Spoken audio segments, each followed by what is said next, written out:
Let's take a live look at the Capitol, where just hours from now, the House will begin the process of trying to impeach President Trump for the second time. An impeachment resolution set to be introduced in the House of Representatives. A vote on impeaching President Trump for inciting a mob that stormed the Capitol is possible as early as this week, George. No president has acted like this. No president has faced charges like this. No president has confronted a second impeachment. President Trump is isolated at the White House. He's banned from Twitter and Facebook. His presidency unraveling in these final days. And our new poll with Ipsos shows a majority of Americans believe he should be removed from office before his term ends on January 20th. 2/3 blame him for the Capitol riot that has left the country in a state of shock. 2/3. Well, on Capitol Hill, House Democrats are calling on Vice President Mike Pence to act to strip President Trump of his power for his remaining days in office. Our political and legal teams are covering all the angles. Mary Bruce starts us off. Good morning, Mary. Robin, good morning. Well, we are in uncharted territory here with just 9 days left in the Trump presidency and with the nation and this city shaken to its core. Congress is now grappling with how to hold the president accountable for the violence that he incited here. Democrats this morning are making it clear they plan to move quickly. The House Speaker Nancy Pelosi is ramping up the pressure on the vice president to remove Trump from power. Pelosi warning Mike Pence if he doesn't act soon, she will. 5 days after the horrific siege on the Capitol, the nation still reeling as stunning images reveal the extent of the violence. In one video, an officer seen dragged down the stairs, the mob of Trump supporters appearing to beat him with an American flag.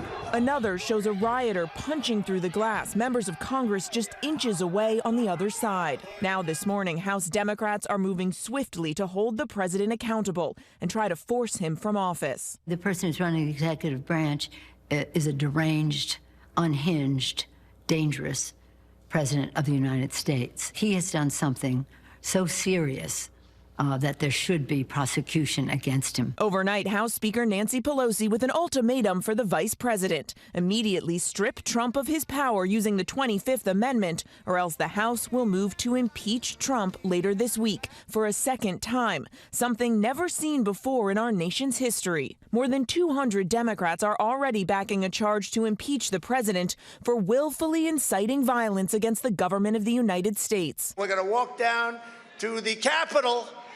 And if you don't fight like hell, you're not going to have a country anymore. The president even put his own vice president in the crosshairs. Mike Pence is going to have to come through for us. When he didn't and refused to overturn the election results, rioters chanted, "Hang Mike Pence."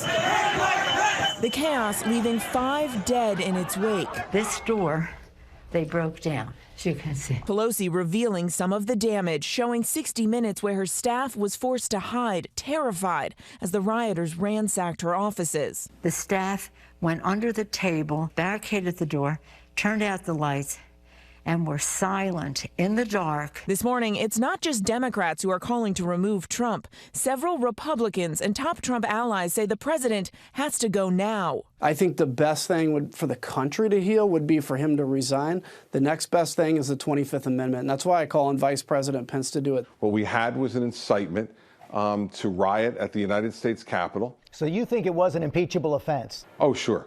Yeah. I think if inciting to insurrection isn't, then I don't really know what is. But other Republicans warn impeachment would only further divide the nation. I hope the Democrats don't go down this road. I do not see how that unifies the country. While some Democrats argue the country can't move forward until Trump is held accountable. If we allow insurrection against the United States with impunity, with no accountability, we are inviting it to happen again. That is how serious it is.